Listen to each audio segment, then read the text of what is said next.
യദു, നമ്മളിപ്പോൾ പശ്ചിമേഷ്യയിലെ യുദ്ധം ഏത് ദിശയിലേക്കാണ് ഇപ്പോൾ പോയിക്കൊണ്ടിരിക്കുന്നത് എന്നാണ് ലോകരാജ്യങ്ങൾ ഉറ്റുനോക്കുന്നത്.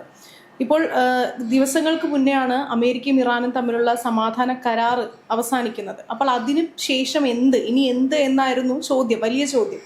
അപ്പോൾ അമേരിക്കയുടെ ഒരു വാദം എന്ന് പറയുന്നത് ഇപ്പോഴും അവർ യുദ്ധം ജയിച്ചു, അതുപോലെ ഈ ഹോർമൂസ് അടക്കമുള്ളത് അവർ പിടിച്ചെടുത്തു, അവരുടെ നിയന്ത്രണത്തിലാണ് എന്നാണ്. പക്ഷെ ഇറാൻ മറിച്ച് പറയുന്നത് ഒരിക്കലും അല്ല.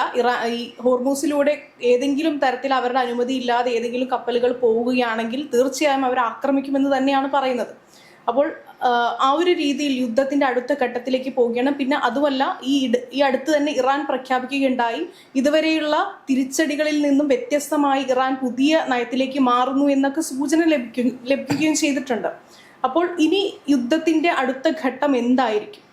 അത് തസ്നി പറഞ്ഞതിൽ തന്നെ അതിന് ഉത്തരവുണ്ട്. അതായത് യുദ്ധത്തിന്റെ രീതി മാറുകയാണ്, അതാണ് അതിന്റെ പ്രാഥമികമായിട്ടുള്ള മറുപടി.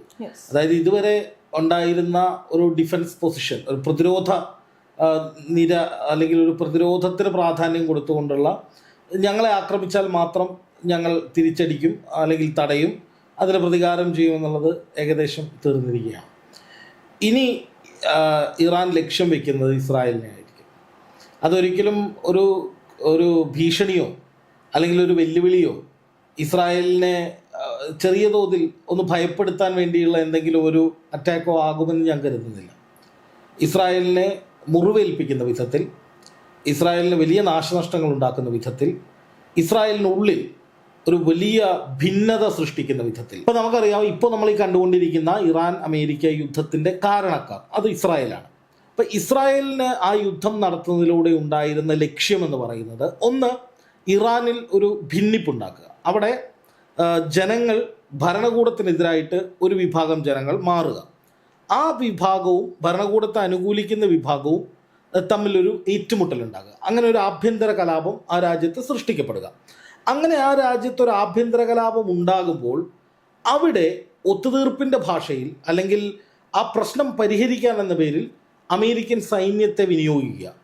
അങ്ങനെ അമേരിക്കൻ സൈന്യം അവിടുത്തെ വിമത വിഭാഗത്തിനൊപ്പം നിന്ന് ഭരണകൂടത്തിനോട് ചേർന്ന് നിൽക്കുന്ന, അല്ലെങ്കിൽ ഭരണകൂടത്തെ യുദ്ധം ചെയ്ത് കീഴടക്കി അവിടെ ഒരു കലാപമൊക്കെ ഉണ്ടാക്കി ഒരുപാട് ആൾനാശവും ഒരു വലിയ പ്രശ്നം ഇറാനിൽ സൃഷ്ടിച്ച് ഒടുവിൽ അമേരിക്ക തന്നെ ഒരു സമാധാന ദൂതുമായി വരുന്നു. എന്നിട്ട് ഇറാനിൽ ഒരു പുതിയ ഭരണകൂടത്തെ പ്രഖ്യാപിക്കുന്നു. ആ ഭരണകൂടം ഇസ്രായേലും അമേരിക്കയും പറയുന്ന ഇത് കേൾക്കുന്ന ഒരു പാവ സർക്കാരാകുന്നു, അല്ലെങ്കിൽ ഒരു പാവ ഭരണകൂടമാകുന്നു. അങ്ങനെ ഇറാനിലെ ജനങ്ങൾ ട്രംപിനെ അംഗീകരിക്കുന്നു. ഇതാണ് ഇവരുടെ ഒരു മൊത്തം പ്ലാൻ ഉണ്ടായിരുന്നത്. ആ പ്ലാനാണ് ഇറാൻ ശക്തമായ പ്രതിരോധത്തിലൂടെയും ശക്തമായ തിരിച്ചടിയിലൂടെയും ഇല്ലാതാക്കിയത്.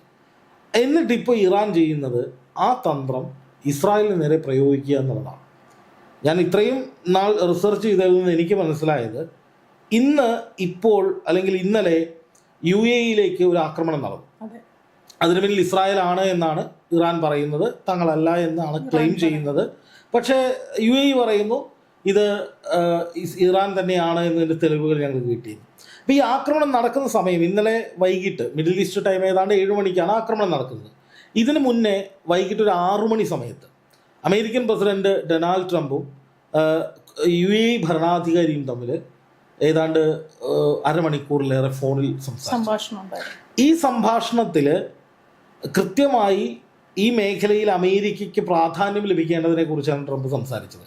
അതായത് അറബ് രാജ്യങ്ങൾ ഇറാനോട് അടുക്കുന്നു, ഇറാനും അറബ് രാജ്യങ്ങളും ചേർന്ന് ഹോർമൂസ് നിയന്ത്രിക്കുന്നു, ഇറാനും ഒമാനും ഹോർമൂസിൽ നിന്ന് ടോള് പിരിക്കുന്നു, അമേരിക്കയുടെ ഒരു ആവശ്യവും അവിടെ ഇല്ല എന്ന് എല്ലാവരും കൂടി അങ്ങ് തീരുമാനിച്ച് അമേരിക്കയെ പടിക്ക് പുറത്ത് നിർത്തി ഹോർമൂസ് അവരുടേതാക്കുന്നു.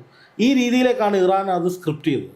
അപ്പോൾ അത് അമേരിക്കയ്ക്ക് വലിയ തിരിച്ചടി ആയതുകൊണ്ട് അമേരിക്ക ഓരോ ഭരണാധികാരിയെയും അങ്ങോട്ട് പോയി കണ്ട് അല്ലെങ്കിൽ അവരെ ഫോണിൽ സംസാരിച്ച് നയതന്ത്രപരമായി ഇടപെട്ടുകൊണ്ടിരിക്കുകയാണ്. കാരണം ഹോർമൂസ് നഷ്ടപ്പെടുക, പശ്ചിമേഷ്യയിൽ അല്ലെങ്കിൽ അറബ് രാജ്യങ്ങൾക്കിടയിൽ ഗ്രിപ്പ് നഷ്ടപ്പെടുക എന്ന് പറയുന്നത് അമേരിക്കയെ സംബന്ധിച്ച് അംഗീകരിക്കാൻ കഴിയില്ല. പിന്നെ അമേരിക്കയ്ക്ക് ലോക പോലീസെന്നോ ലോകശക്തിയെന്നോ പറയാൻ കഴിയില്ല. അപ്പോൾ ഒരു വലിയ നാശമാണത്. അത് മുന്നിൽ കണ്ടുകൊണ്ട് അമേരിക്ക എന്ത് ചെയ്യുന്നു, അവർ കൃത്യമായിട്ട് നയതന്ത്രപരമായി ഈ അറബ് രാജ്യങ്ങളുമായി സംഭാഷണങ്ങൾ നടത്തുന്നു. ട്രംപ് കൂടെ നിൽക്കണമെന്ന് അഭ്യർത്ഥിക്കുന്നു, ഞങ്ങൾ നിങ്ങളുടെ കൂടെയുണ്ട് എന്നൊക്കെ പറഞ്ഞ് ആ പ്രശ്നങ്ങൾ രമ്യമായി ഇറാനെ ഒതുക്കുന്നതിനെ കുറിച്ചാണ് ചർച്ച. ഇത് കഴിഞ്ഞ് കൃത്യം 1 മണിക്കൂറിനുള്ളിൽ ആക്രമണം നടക്കുന്നു. ഇത് ഇസ്രായേൽ സ്പോൺസേഡ് ആയിട്ടുള്ള, അതായത് അറബ് രാജ്യങ്ങളും ഇറാനും തമ്മിലുള്ള ബന്ധം വഷളാക്കിക്കൊണ്ട് യുദ്ധം സജീവമായി നിർത്തിക്കൊണ്ട് ഹോർമൂസ് അമേരിക്കയുടെ കയ്യിലേക്ക് എത്തിക്കാൻ വേണ്ടി, അല്ലെങ്കിൽ ഹോർമൂസിൽ പ്രശ്നപരിഹാരം നടത്താൻ അമേരിക്കയ്ക്ക് മാത്രമേ കഴിയുകയുള്ളൂ എന്ന നിലയിലേക്ക് ഭാവിയിൽ ഒരു സാഹചര്യം ഉണ്ടാക്കിയെടുക്കാൻ വേണ്ടിയിട്ടുള്ള തന്ത്രമാണെന്നാണ് ഞാൻ മനസ്സിലാക്കുന്നത്. കാരണം ഇപ്പോൾ ഇറാൻ്റെ കയ്യിലാണ് ഹോർമൂസ്. ഇറാനെ സംബന്ധിച്ച് അവർക്ക് അത് വിട്ടുകൊടുക്കുക എന്നുള്ളത് പ്രായോഗികമല്ല, അവർ ചെയ്യില്ല. അപ്പോൾ അമേരിക്കയെ സംബന്ധിച്ച് ഇറാൻ ഇത്രയും കടുത്ത നിലപാടിൽ നിന്നാൽ ഒറ്റയ്ക്ക് ഹോർമൂസ് പിടിച്ചെടുക്കാനും പറ്റില്ല. ഇറാൻ അതേസമയം തന്ത്രപരമായി ഗൾഫ് രാജ്യങ്ങളോട് പറയുന്നു, നമ്മുടെ റീജിയണിലെ കടലെടുക്കാണ്, നമുക്ക് നിയന്ത്രിക്കാമെന്ന് പറയുന്നു. അറബ് രാജ്യങ്ങൾ അത് അംഗീകരിക്കാമെന്ന മട്ടിലേക്ക് വരുന്നു. അമേരിക്ക ഔട്ടാവുന്നു. ഇതാണ് ഇറാൻ്റെ സ്ട്രാറ്റജി. അപ്പോൾ അതിനെ അതിജീവിക്കണമെങ്കിൽ ഇറാനും അറബ് രാജ്യങ്ങളും തമ്മിൽ തെറ്റണം. അവർ തമ്മിൽ ഒരിക്കലും യോജിച്ച് പോകാൻ പാടില്ല. അപ്പോൾ അവിടെ ഒരു യുദ്ധം നടക്കേണ്ടത്, ഇവർ തമ്മിൽ പകയുണ്ടാകേണ്ടത് ആരുടെ ആവശ്യമാണ്? അത് അമേരിക്കയുടെയും ഇസ്രായേലിൻ്റെ ആവശ്യമാണ്. അതുകൊണ്ട് തന്നെയാണ് ഇസ്രായേൽ അല്ലെങ്കിൽ അമേരിക്കയുടെ തന്നെ ഏതെങ്കിലും ഒരു ഇൻ്റലിജൻസ് നെറ്റ്വർക്കാണ് ഈ ആക്രമണത്തിന് പിന്നിലെന്ന ഒരു കോൺസ്പിറസി തിയറി വരുന്നത്. ഒരു ആധികാരികമായ ബാക്കപ്പ് ഒന്നുമില്ല, പക്ഷേ അത് സംഭവിക്കാം. അങ്ങനെ സംഭവിച്ചാൽ അതിൽ ഏറ്റവും കൂടുതൽ ഗുണമുണ്ടാകുന്നത് അമേരിക്കയ്ക്കും ഇസ്രായേലിനുമാണ് എന്നുള്ളത് അതുകൊണ്ടാണ് പറയുന്നത്. അപ്പോൾ അതുകൊണ്ട് തന്നെ ഈ ഭിന്നിപ്പിച്ച് കാര്യങ്ങൾ നേടൽ, അല്ലെങ്കിൽ ഒരു രാജ്യത്തിൻ്റെ പരമാധികാരത്തിലേക്ക് കടന്നു കയറി ആ രാജ്യത്ത് ഒരു ഭിന്നിപ്പുണ്ടാക്കി ആ ജനങ്ങളെ ഭീതിയിലും ആശങ്കയിലുമാക്കി അതിൽ നിന്ന് നേട്ടമുണ്ടാക്കുക എന്ന സ്ട്രാറ്റജി ഇറാൻ ഇസ്രായേലിന് നേരെ പ്രയോഗിക്കാൻ പോവുകയാണ് എന്നാണ് എൻ്റെ ഒരു ചിന്ത. അതിന് കാരണം ഇസ്രായേൽ ഒക്ടോബറിൽ തെരഞ്ഞെടുപ്പ് നടക്കാൻ പോവുകയാണ്. നെതന്യാഹുവിനെ സംബന്ധിച്ച് നെതന്യാഹുവിന് നല്ല ഭയമുണ്ട്, തോറ്റുപോകുമോ എന്നുള്ള ഭയമുണ്ട്. അവിടെ 61 മാജിക്കൽ ഫിഗർ അധികാരത്തിലേറാനുള്ള. അപ്പോൾ ഇപ്പോൾ നെതന്യാഹുവിൻ്റെ പാർട്ടിക്ക് അല്ലെങ്കിൽ അവരുടെ സഖ്യത്തിന് ആവശ്യത്തിന് സീറ്റുകളുണ്ട്. പക്ഷേ ഈ വരുന്ന തെരഞ്ഞെടുപ്പിൽ അത് കുത്തനെ ഇടിയാനുള്ള സാധ്യത തെളിയുന്നുണ്ട്. ട്രംപിനും നെതന്യാഹുവിനും ഒക്കെ പിന്തുണ കുറഞ്ഞുകൊണ്ടിരിക്കുകയാണ്. അപ്പോൾ സ്വാഭാവികമായിട്ടും അവിടെ ഒരു യുദ്ധം, അവിടെ ഒരു ആക്രമണം, അതായത് ഗസ ഓപ്പറേഷൻ ഇസ്രായേൽ നടത്തിയിട്ട് അവർക്ക് വിജയം നേടാൻ കഴിഞ്ഞില്ല, ഗസ പിടിച്ചെടുക്കാൻ കഴിഞ്ഞില്ല, ഹമാസിന് ഒന്നും ചെയ്യാൻ കഴിഞ്ഞില്ല. അതേ ഹമാസുമായിട്ട് ട്രംപ് കഴിഞ്ഞ ദിവസം കൂടിക്കാഴ്ച നടത്തി കെയ്റോയിൽ വെച്ച്, ഈജിപ്തിൽ വെച്ച്. ട്രംപും ഹമാസിൻ്റെ പ്രതിനിധിയല്ല, ഇപ്പോഴത്തെ നേതാവും തലവനും ടോണി ബ്ലെയറും അതുപോലെ തുർക്കിയുടെ പ്രതിനിധിയും ഈജിപ്തിൻ്റെ പ്രതിനിധിയും എല്ലാവരും കൂടി ഹമാസിനെ സ്വീകരിച്ച് അവർക്ക് പറയാനുള്ളതൊക്കെ കേട്ട് ഗസ പുനർനിർമ്മിക്കാൻ പോവുകയാണ്. ഹമാസൊക്കെ ചേർന്ന് എല്ലാവരും ചേർന്ന്. ഇസ്രായേൽ ഔട്ടാണ്. അപ്പോൾ ഇസ്രായേലിൻ്റെ സ്വപ്ന പദ്ധതിയായിരുന്നു ഹമാസിനെ തീർക്കുക, ഗസ പിടിച്ചെടുക്കുക, പലസ്തീനെ അടിമ രാജ്യമായിട്ട് കാൽക്കീഴിൽ വെക്കുക, പലസ്തീനെ രാജ്യമായി അംഗീകരിക്കാതിരിക്കുക, പലസ്തീനിൽ എപ്പോഴും ഈ നരകം മതി എന്ന ഇസ്രായേലിൻ്റെ സ്വപ്നങ്ങൾ അതൊക്കെ തകർന്നു. അമേരിക്ക നേരെ അത് നന്നാക്കാൻ പോവുകയാണ്. കാരണം ട്രംപിന് മുഖം നഷ്ടപ്പെട്ടിരിക്കും. ഇപ്പോൾ വീണ്ടും പലസ്തീനിലേക്ക് ഇസ്രായേൽ ആക്രമണം നടത്തിയിട്ടുണ്ടെന്നുള്ള അതാണ് ഞാൻ പറയുന്നത്. അപ്പോൾ അമേരിക്ക ഇല്ലാതെ ഇപ്പോൾ ഇസ്രായേൽ അവിടെ പലസ്തീനിലേക്ക് ആക്രമണം നടത്തുന്നത് എന്തുകൊണ്ടാണ്? ഒരിക്കലും സമാധാനം അവിടെ ഉണ്ടാവരുത്. അവിടെ ഇങ്ങനെ യുദ്ധം നടന്നുകൊണ്ടിരിക്കണം, അത് തകർന്ന്. ഇത് തന്നെയാണ് ഇറാൻ്റെ മേലും ഇസ്രായേലിനുള്ള സ്ട്രാറ്റജി. അതായത് ഒരേ സമയം പലസ്തീനിലേക്ക് ആക്രമണം നടക്കുമ്പോൾ തന്നെ UAE-യിലൊരു മിസൈൽ വരുന്നു, അജ്ഞാതമായ മിസൈൽ, ആരുടേതാണെന്നറിയില്ല, അത് പൊട്ടിച്ച് കളയുന്നു UAE. പക്ഷേ അതിന് പിന്നിൽ ഇസ്രായേൽ ആണ് എന്ന് ഇറാൻ ആരോപിക്കുന്ന ഒരു കാരണം അതാണ്. അതിന് പിന്നിൽ ഇസ്രായേൽ ആകാനുള്ള സാധ്യത അതാണ്. അതായത് പലസ്തീനിൽ സമാധാനത്തിന് വേണ്ടിയുള്ള ചർച്ചകൾ നടന്ന് പലസ്തീനെ പുനരുദ്ധരിച്ച് സ്വതന്ത്ര രാഷ്ട്രമാക്കാൻ വേണ്ടി എല്ലാവരും ഒന്നിച്ചു നിൽക്കുമ്പോൾ ഇസ്രായേൽ കൊണ്ട് അവിടെ ബോംബിടുകയാണ്, വീണ്ടും പ്രശ്നം ഉണ്ടാക്കുകയാണ്. അതേപോലെ ഈ ഇറാൻ വിഷയത്തിൽ ഇവിടെ ഒരു സമാധാനത്തിലേക്ക് പോകുമ്പോൾ അവിടെയും വന്നിട്ട് ആശാൻ കുഴപ്പമുണ്ടാക്കുകയാണ്. അപ്പോൾ തീർച്ചയായിട്ടും ഇവിടെ അടി കൊടുക്കേണ്ടത് ആർക്കാണ്? ഇസ്രായേലിനാണ്. യുവമാരില്ലാതെ ഈ പ്രശ്നം കഴിഞ്ഞു. സ്വാഭാവികമായിട്ടൊരു ലോജിക്കാണ്. ഒരാൾ നിരന്തരമായിട്ട് ചുറ്റുമുള്ളവരെ മുഴുവൻ അങ്ങോട്ട് കയറി അടിക്കാൻ നിന്ന് കഴിഞ്ഞാൽ ഇവരെല്ലാവരും കൂടി നോക്കുമ്പോൾ ഇയാൾ കാരണമാണ് ഈ പ്രശ്നം മുഴുവൻ ഉണ്ടാകുന്നതെങ്കിൽ ഇയാളെ അവസാനിപ്പിച്ചാൽ പോരെ, അല്ലെങ്കിൽ ഇയാളെ നിശബ്ദനാക്കിയാൽ പോരെ. അത് സ്വാഭാവികമായിട്ടുള്ള ഒരു പ്രതികരണമാണ്. അപ്പോൾ അതുകൊണ്ടാണ് ഞാൻ പറഞ്ഞത്, ഇപ്പോൾ ഇറാനെ സംബന്ധിച്ചായാലും ഗൾഫ് രാജ്യങ്ങളെ സംബന്ധിച്ചിട്ടായാലും എല്ലാവർക്കും സമാധാനമില്ലാതെ നിലവിലെ ഇപ്പോഴത്തെ സാഹചര്യം, ഇപ്പോൾ ഉള്ള പശ്ചിമേഷ്യയുടെ ഈ ദുരവസ്ഥ, ഇതിൻ്റെ കാരണം ഇസ്രായേലാണ്. ജൂതൻ ഉറങ്ങണം സമാധാനമായിട്ട്. അതിന് പശ്ചിമേഷ്യയിൽ ഈ രാജ്യങ്ങൾ മുഴുവൻ അനുഭവിക്കണം, ലോകത്തെ ജനങ്ങൾ മുഴുവൻ അനുഭവിക്കണം. എന്നിട്ട് ജൂതൻ സമാധാനമായിട്ട് ഉറങ്ങി, അതുമില്ല. അവരുടെ സുരക്ഷാ സാമഗ്രികൾ മുഴുവൻ ഏതാണ്ട് തീർന്നിരിക്കുന്ന അവസ്ഥയാണ്. അമേരിക്ക ആയിരുന്നു ഇസ്രായേലിൻ്റെ പ്രതിരോധ കവചം. അനാവശ്യമായി യുദ്ധഭ്രാന്ത് കാണിച്ച്, യുദ്ധക്കൊതി കാണിച്ച് ഓരോ രാജ്യത്തിൻ്റെയും പരമാധികാരത്തിൽ ഇടിച്ചു കയറി ആ പരമാധികാരത്തെ ഇല്ലായ്മ ചെയ്യാനായിട്ടുള്ള ഒരു മര്യാദഘട്ട സമീപന നിമിത്തം ഇസ്രായേലിന് ഇപ്പോൾ സമാധാനമില്ല, ആയുധമില്ല, പിന്തുണ നൽകിയിരുന്ന അമേരിക്കയും കൂട്ടിനില്ല, ഒറ്റപ്പെട്ടു പോയി ഇസ്രായേൽ. അപ്പോൾ ഒരു ഭരണാധികാരി എന്ന നിലയിൽ നെതന്യാഹുവിൻ്റെ തികഞ്ഞ പരാജയമാണ്. നയതന്ത്രപരമായും സ്വന്തം ജനങ്ങളുടെ സുരക്ഷ നോക്കുന്ന ഒരു ഭരണാധികാരി എന്ന നിലയിലൊക്കെ നോക്കിയാൽ അത് പരാജയമാണ്.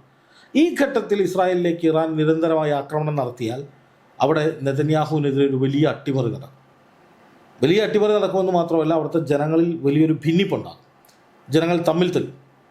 അവിടെ അരക്ഷിതാവസ്ഥയുണ്ടാവും. അമേരിക്ക ഇടപെടാൻ സാധ്യത വളരെ കുറവാണ്.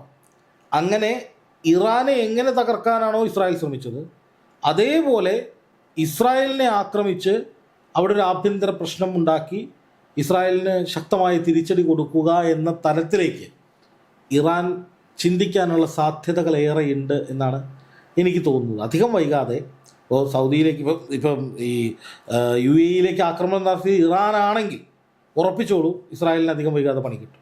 കാരണം 37 ദിവസത്തിന് ശേഷമാണ് UAE ഇന്നലെ ഒരു ആക്രമണം നടക്കുന്നത്.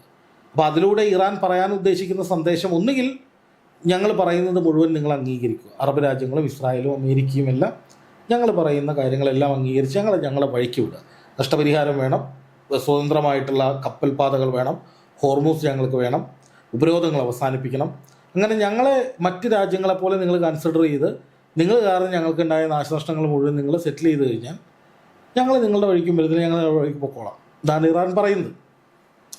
അങ്ങനെ അംഗീകരിച്ചാൽ ട്രംപിന് പിന്നെ നിക്കക്കള്ളി ഉണ്ടാവില്ല, കാരണം അത് വലിയ നാണക്കേടാവും. അപ്പോൾ സ്വാഭാവികമായിട്ടും അതിലാണ് ഇപ്പോൾ വിലപേശൽ നടക്കുന്നത്. അപ്പോൾ അതിന് ആ ഒരു വിലപേശലിൽ തങ്ങൾക്ക് അനുകൂലമായ രീതിയിലേക്ക് കാര്യങ്ങൾ മാറാൻ വേണ്ടിയിട്ട് ഇറാൻ അവരുടെ അറ്റകൈ പ്രയോഗങ്ങളിലേക്ക് പോകുന്നു എന്നതിൻ്റെ സൂചനയാണ് ഇപ്പോൾ കാണുന്ന ഈ സംഘർഷങ്ങൾ എന്നാണ് അനുമാനിക്കേണ്ടത്. അതായത് ഇപ്പോൾ ട്രംപിന്റെ ഒരു കാര്യം നോക്കുകയാണെങ്കിൽ ട്രംപ് ഇന്ന് പറയുന്നതല്ല നാളെ പറയുന്നത്. അങ്ങനെ ഇപ്പൊ രാവിലെ പറയുന്നത് തന്നെ ഉച്ചയ്ക്ക് മാറ്റി പറയുന്നു എന്നുള്ള സ്ഥിതിയാണ്. ആദ്യം പറയുന്നു ഈ സമാധാന കരാറിലേക്ക് അല്ലെങ്കിൽ ഒരു നയതന്ത്രപരമായിട്ടുള്ള ഇടപെടലൊക്കെ നടത്തുന്നുണ്ട് എന്ന് പറയുന്നു, പിന്നെ വന്ന് പറയുന്നു ഞങ്ങൾ തമ്മിൽ ഒരു ബന്ധവും ഉണ്ടായിട്ടില്ല എന്നൊക്കെ പറയുന്നുണ്ട്. അപ്പോൾ അമേരിക്കയിൽ എന്താണ് യഥാർത്ഥ ട്രംപിന് ശരിക്കും പറഞ്ഞാൽ വട്ടുപിടിക്കുന്ന ഒരു അവസ്ഥയാണ് ഇപ്പോൾ നടന്നുകൊണ്ടിരിക്കുന്നത് എന്നാണ് എനിക്ക് തോന്നുന്നത്. എനിക്ക് തോന്നുന്നത് ട്രംപിനെ ഇനി എന്താണ് വട്ടുപിടിക്കാനുള്ളതെന്നാണ്. അതായത് ഈ മനുഷ്യൻ കാരണമാണ് ഈ പറഞ്ഞ ഒരു ദുരന്തം ലോകത്ത് ഉണ്ടായത്. അതിൻ്റെ കാരണക്കാരൻ ഇസ്രായേലാണെങ്കിലും ഇത് ഇംപ്ലിമെൻ്റ് ചെയ്തത് ട്രംപാണ്. അതായത് ഇസ്രായേൽ ഒരു പദ്ധതി ഉണ്ടാക്കുന്നു, ഇറാൻ കരുത്തുറ്റ രാജ്യമാകുന്നു, ആണവശേഷി ഉണ്ടാകുന്നു, അത് ലോകത്തിന് അപകടമാണെന്ന് കണ്ടെത്തുന്നു. ഇസ്രായേൽ ഇൻ്റലിജൻസ് ആണ് എപ്പോഴും. ഇപ്പോൾ അമേരിക്കയ്ക്ക് സ്വന്തമായിട്ട് ഇൻ്റലിജൻസ് ഉണ്ടെങ്കിലും ട്രംപ് എപ്പോഴും ആശ്രയിക്കുന്നത് ഇസ്രായേൽ ഇൻ്റലിജൻസിനെയാണ് കേട്ടോ. അപ്പോൾ ഇസ്രായേൽ ഇൻ്റലിജൻസ് ഇതൊക്കെ പറഞ്ഞോടുകൂടി ട്രംപിന് ഭീതിയാകുന്നു. ട്രംപും ഇസ്രായേലിനൊപ്പം നിൽക്കുന്നു, യുദ്ധം ചെയ്യുന്നു. പക്ഷേ ഈ യുദ്ധം തുടങ്ങിയതിന് ശേഷം എത്രയോ തവണ ട്രംപ് നിലപാടുകൾ മാറ്റി പറയുന്നു, പലതരത്തിൽ കരാറുകൾ തയ്യാറാക്കുന്നു, എന്നിട്ട് അവർ തന്നെ അത് ലംഘിക്കുന്നു, അവർ തന്നെ അവർക്ക് തോന്നിയതുപോലെ അത് വളച്ചൊടിക്കുന്നു, അവർ തന്നെ മറ്റുള്ളവരുടെ നെഞ്ചത്ത് കുതിര കയറുന്നു. അപ്പോൾ ട്രംപിനെ ഒരിക്കലും കുടിച്ച വെള്ളത്തിൽ വിശ്വസിക്കാതിരിക്കുക എന്നുള്ളതാണ് ഏറ്റവും പ്രാഥമികമായി ഏത് രാജ്യവും ചെയ്യേണ്ടത് എന്നുള്ളത് ഈ യുദ്ധത്തോടു കൂടി മനസ്സിലായി. ഒമാനെതിരെയും ഇപ്പോൾ അവർ പറയുന്നുണ്ട്. ഒമാനും ഇറാനും തമ്മിലുള്ളൊരു സംഭാഷണം ഉണ്ടായിട്ടുണ്ട് എന്ന് പറയുന്ന അതിന്റെ റിയാക്ഷനായിട്ട് ട്രംപ് പറയുന്നത് ഒമാനെതിരെയും യുദ്ധം ചെയ്യാൻ തങ്ങൾ റെഡിയാണ് എന്നുള്ള രീതിയിലൊക്കെ നിലപാടുകളും വ്യക്തമാക്കുന്നുണ്ട്. അല്ല, അത് ഈ പറയുന്ന പ്രശ്നമാണ്. അതായത് നന്ദിയില്ലായ്മ, അല്ലെങ്കിൽ നമ്മൾ പല രീതിയിൽ അതിനെ വിശേഷിപ്പിക്കാം. പക്ഷേ ഈ ഘട്ടത്തിൽ ഒമാനെ ചീത്ത വിളിക്കുന്നത്, ഒമാനെ തകർക്കുമെന്നൊക്കെ പറയുന്നത് നന്ദികേടാണ്. കാരണം പശ്ചിമേഷ്യയിൽ ഇതിനു മുമ്പ് ഇപ്പോൾ ഗസ വിഷയമായിക്കൊള്ളട്ടെ, ഇസ്രായേൽ ഇറാൻ യുദ്ധമായിക്കോട്ടെ, ഇറാൻ അമേരിക്ക യുദ്ധം, ഈ ഘട്ടങ്ങളിലൊക്കെ ട്രംപിനൊരു തട്ടുകേട് വന്നു എന്ന് തോന്നുമ്പോൾ, അല്ലെങ്കിൽ ഇസ്രായേലിനൊരു തട്ടുകേട് വന്നു എന്ന് തോന്നുമ്പോൾ ട്രംപ് ഏറ്റവും വിശ്വസിച്ച് മധ്യസ്ഥ ചർച്ചകൾക്ക് ചുമതലപ്പെടുത്തിയിരുന്ന രാജ്യമാണ് ഒമാൻ. അപ്പോൾ ആ ഒമാൻ അവരുടെ പരമാധികാരത്തിൽ നിന്നുകൊണ്ട്, അല്ലെങ്കിൽ അവരുടെ ഒരു രാജ്യത്തിൻ്റെ അധികാരമാണ് ഏത് രാജ്യവുമായി ചങ്ങാത്തം വേണം, ഏത് രാജ്യവുമായി ചർച്ച നടത്തണം, ഏത് രാജ്യത്തോട് ചേർന്ന് നിൽക്കണം, ഏത് രാജ്യവുമായി കരാർ, അത് ആ രാജ്യങ്ങളുടെ മാത്രം കാര്യമാണ്. പുറമേ ഒരാളും അതിൽ ഇടപെടേണ്ട കാര്യമില്ല. അപ്പോൾ ഒമാന് തോന്നുകയാണ് ഹോർമൂസിലെ പ്രശ്നം പരിഹരിക്കാനായിട്ട് നമുക്ക് ഇറാനുമായിട്ടൊന്ന് ചേർന്ന് നിന്നാലോ. കാരണം എൻട്രി പോയിന്റ് ഇറാനാണ്, എക്സിറ്റ് പോയിന്റ് ഒമാനാണ്. എൻട്രി പോയിന്റിൽ ഇറാൻ ടാക്സ് പിരിക്കും, എക്സിറ്റ് പോയിന്റിൽ ഈ പറയുന്ന ഒമാനും ടാക്സ് പിരിക്കും. അപ്പോൾ ഇരു രാജ്യങ്ങൾക്കും അത് വളർച്ചയ്ക്കുള്ള അവസരമാണ്. തങ്ങളുടെ തീരത്ത് കൂടിയാണ്. വേണമെങ്കിൽ അതിലെ പോകുന്ന കപ്പലുകൾക്ക് തങ്ങൾ പ്രൊട്ടക്ഷൻ കൊടുക്കാമെന്ന് വേണമെങ്കിൽ പറയാം. അവിടെ എന്ത് അടിയന്തര സാഹചര്യം ഉണ്ടായാലും പരിഹരിക്കാനും തങ്ങൾ തയ്യാറാണെന്ന് പറയാം. അപ്പോൾ അങ്ങനെ ഒരു കരാറാണ് അവർ തയ്യാറാക്കാൻ പോകുന്നത്. അങ്ങനെ വന്നാൽ അത് അംഗീകരിക്കില്ലാതെ വേറെ നിർവാഹമില്ല. കാരണം അമേരിക്കയെ കൊണ്ട് ഹോർമൂസ് തുറക്കാനോ ഹോർമൂസ് പിടിച്ചെടുക്കാനോ അവിടെ സുരക്ഷ ഒരുക്കാനൊന്നും കഴിയില്ല എന്നുള്ളത് മനസ്സിലായി കഴിഞ്ഞു. അപ്പോൾ മാസങ്ങളായിട്ട് ലോകം മുഴുവൻ ഈ ഹോർമൂസ് അടഞ്ഞു കിടക്കുന്നതിൻ്റെ പ്രശ്നങ്ങൾ, ദുരിതങ്ങൾ അനുഭവിച്ചുകൊണ്ടിരിക്കുകയാണ്. അപ്പോൾ സ്വാഭാവികമായിട്ട് ഈ പ്രശ്നം എങ്ങനെ പരിഹരിക്കപ്പെടുന്നു, ആരാദ്യം പരിഹരിക്കുന്നു എന്നതിന് മാത്രമാണ് ഇനി വാല്യൂ ഉള്ളൂ. അപ്പോൾ ഇറാനും ഒമാനും കൈകൊടുത്ത് അറബ് രാജ്യങ്ങൾ അതിനെ പിന്തുണച്ചാൽ ഈ പ്രശ്നം തീരുമെന്നുണ്ടെങ്കിൽ പിന്നെ അവരെ സംബന്ധിച്ച് അതങ്ങ് ചെയ്താൽ മതി. അതായത് അതിന് എല്ലാവരും പ്രോത്സാഹിപ്പിക്കുക, ലോകം മുഴുവൻ, പശ്ചിമേഷ്യ മുഴുവൻ അതിനെ അങ്ങ് പ്രോത്സാഹിപ്പിക്കുക, അത് ചെയ്താൽ മതി. അപ്പോൾ ഈ കരാർ നിലവിൽ വന്നാൽ ഇറാൻ പ്രൈം പൊസിഷനിലേക്ക് വരികയും അമേരിക്കയ്ക്കും ഇസ്രായേലിനും അത് വലിയ തിരിച്ചടി കിട്ടുകയും ഏറ്റവും പ്രധാനമായിട്ട് അത് നെഗറ്റീവ് ഇമ്പാക്റ്റ് ഉണ്ടാക്കുന്നത് ഇസ്രായേലിനായിരിക്കും. അപ്പോൾ ഇസ്രായേൽ അത് എപ്പോഴും മുടക്കാൻ ശ്രമിക്കും. അപ്പോൾ ഇറാൻ എന്ത് ചെയ്യും, അല്ലെങ്കിൽ ഇനി ഇറാൻ എന്ത് ചെയ്യും? ഇറാനെ സംബന്ധിച്ച് കരാറ് ചർച്ച ഇതൊക്കെ മടുത്തവർ പറഞ്ഞ് ഞങ്ങൾ ഇനി ഒന്നിനുമില്ല, ശാശ്വതമായ പരിഹാരം, ഒറ്റ തീരുമാനം, ഞങ്ങളുടെ വഴിക്ക് വിടുക, ഞങ്ങൾ പറയുന്ന ആവശ്യങ്ങൾ അംഗീകരിക്കുക. അപ്പോൾ ഇനിയും ഇതിനൊരു അന്തിമ തീരുമാനം ഉണ്ടാക്കാൻ വേണ്ടി എല്ലാവരും ശ്രമിക്കുമ്പോൾ ഇസ്രായേൽ ഇനിയും വന്ന് ഈ പ്രശ്നം ഉണ്ടാക്കാനും യുദ്ധം തുടരാനും ഒക്കെ ശ്രമിച്ചാൽ നല്ല അടി കൊടുക്കുക എന്നുള്ളത് തന്നെയാണ് അതിനുള്ള പരിഹാരമുള്ളൂ. അത് ഇറാൻ ഇപ്പോൾ തിരിച്ചറിഞ്ഞ് ഇറാൻ ആ നിലയിൽ പൊസിഷൻ എടുത്ത് മുന്നറിയിപ്പ് എന്ന നിലയിൽ UAE അറ്റാക്ക് ചെയ്ത് ഇനി ആരെയും ആക്രമിക്കാൻ ഞങ്ങൾക്കൊരു മടിയുമില്ല എന്ന് പ്രഖ്യാപിച്ച് പതിയെ ഇസ്രായേലിന് നേരെ ഒരു അറ്റാക്ക് കൊടുക്കുക, ഇസ്രായേലിനെ ഭയപ്പെടുത്തി നിർത്തിയത്. കാരണം ഇപ്പോൾ അവിടെ തെരഞ്ഞെടുപ്പായതുകൊണ്ട് ഇനിയൊരു യുദ്ധത്തിലേക്ക് നെതന്യാഹു വരില്ല. നെതന്യാഹു അമേരിക്കയും തമ്മിൽ തെറ്റിയിരിക്കുന്നതുകൊണ്ട് ഒരിക്കലും ഇനി ട്രംപ് നെതന്യാഹുവിന് വേണ്ടി ഇറാന് നേരെ വരില്ല. ഇനി നെതന്യാഹുവും ട്രംപും ഒന്നിച്ചാലും ഇരുവരും ഇറാന് നേരെ ഇനി ഒരു യുദ്ധത്തിനും പഠിക്കും. പക്ഷേ ഇറാനെ സംബന്ധിച്ച് ഒന്നും ഭയക്കാനില്ല, അല്ലെങ്കിൽ ഒരു പരിമിതിയുമില്ല, അല്ലെങ്കിൽ ഏതെങ്കിലും തരത്തിൽ അവർ കീഴടങ്ങിയിട്ടില്ല, ഒരു ഒത്തുതീർപ്പ് ചർച്ചയ്ക്കും അവരോട്ട് തയ്യാറുമല്ല. സ്വാഭാവികമായിട്ടും അവർക്ക് ശക്തമായ രീതിയിൽ തിരിച്ചടിക്കാനുള്ള എല്ലാ സാധ്യതകളും അനുകൂലമാണ്. അപ്പം അതുകൊണ്ടാണ് ഞാൻ പറഞ്ഞത്, പ്രതികാരം എന്നുള്ളത് അവരുടെ മറ്റൊരു വിഷയമാണ്. നെതന്യാഹു ഉൾപ്പെടെയുള്ള ഇസ്രായേലിൻ്റെ പല ഉന്നതരെയും ഹിറ്റ് ലിസ്റ്റിൽ പെടുത്തിയിട്ടുണ്ട് എന്ന് ഇസ്രായേലിൻ്റെ ഇൻ്റലിജൻസ് തന്നെ കണ്ടെത്തിയതാണ്. മുജ്തബ ഖാംനെ എന്ന ആയത്തുള്ള അലി ഖാംനയുടെ മകൻ അദ്ദേഹത്തിൻ്റെ ഫ്യൂണറലിന് ശേഷം അത് പ്രഖ്യാപിച്ചതുമാണ്. അപ്പോൾ എല്ലാം കൂടി ചേർത്ത് വായിക്കുമ്പോൾ ഇസ്രായേലിന് കിട്ടേണ്ട സമയമായിട്ടുണ്ട്. അത് ഇംപ്ലിമെൻറ്റ് ചെയ്യുന്നതിൻ്റെ ടെസ്റ്റ് ഡോസാണ് ഇപ്പോൾ നടന്നുകൊണ്ടിരിക്കുന്നതെന്നാണ് ഞാൻ മനസ്സിലാക്കുന്നത്. ഇപ്പോൾ കഴിഞ്ഞ ദിവസം ചില അന്താരാഷ്ട്ര മാധ്യമങ്ങൾ, ആദ്യം ജെറുസലേം പോസ്റ്റ് എന്ന് പറയുന്ന മാധ്യമമാണ് അത് റിപ്പോർട്ട് ചെയ്തത്, ഇറാൻ ആയുധങ്ങൾ വ്യാപകമായിട്ട് നിർമ്മിക്കുന്നു, ബാലിസ്റ്റിക് മിസൈലുകൾ ഒരു മാസം 300 എണ്ണത്തിന് മേലെ ഉണ്ടാക്കുന്നു എന്ന റിപ്പോർട്ട് വന്നിരുന്നു. മിസൈൽ സിറ്റികൾ ആക്റ്റീവ് ആവുകയാണ് എന്നുള്ള വാർത്തകൾ വന്നിരുന്നു. അതുപോലെ അവരുടെ സൈനിക നിര, ജനങ്ങളെയൊക്കെ അതിൽ ഉൾപ്പെടുത്തി വാർ ഫ്രണ്ട്, കരയുദ്ധം വേണ്ടി വന്നാൽ പോലും അത് ശക്തമാക്കും എന്ന വാർത്തകൾ വന്നിരുന്നു. അപ്പോൾ ഗൾഫ് രാജ്യങ്ങളിലെ അമേരിക്കൻ സൈനിക കേന്ദ്രങ്ങളിലേക്ക് കടന്നു കയറി അവിടുന്ന് അമേരിക്കൻ സൈനികരെ പിടിച്ചുകൊണ്ടുപോയി ഇറാനിലിട്ട് വധിക്കുമെന്ന് ഇറാൻ കഴിഞ്ഞ ദിവസം പ്രതിജ്ഞയെടുത്തത്. ട്രംപിൻ്റെ കഴുത്തിൽ കുത്തിപ്പിടിക്കുന്ന ഇറാനിയൻ സൈനികരുടെ ചിത്രം അവർ ഇൻക്ലാബ് സ്ക്വയറിൽ തൂക്കിയിട്ടുണ്ട്. അതുപോലെ ഹോർമൂസ് കടലിടുക്കിനോട് ചേർന്ന് അമേരിക്കൻ സൈനികർ സൈനിക യൂണിഫോം മാത്രം ധരിച്ച് തലയോട്ടികളായി കിടക്കുന്നതിൻ്റെ ചിത്രങ്ങളും അവരിട്ടിട്ടുണ്ട്. അപ്പോൾ എല്ലാം കൂടി ചേർത്ത് വായിക്കുമ്പോൾ ഒരു വലിയ പദ്ധതി ഇറാൻ തയ്യാറാക്കുന്നുണ്ട്. അതിൻ്റെ തുടക്കം ഇസ്രായേലിന് നേരെയുള്ള ഒരു പ്രിസൈസ്ഡ് ആയിട്ടുള്ളൊരു വലിയ അറ്റാക്കിലൂടെ ആകും എന്നാണ് എനിക്ക് തോന്നുന്നത്.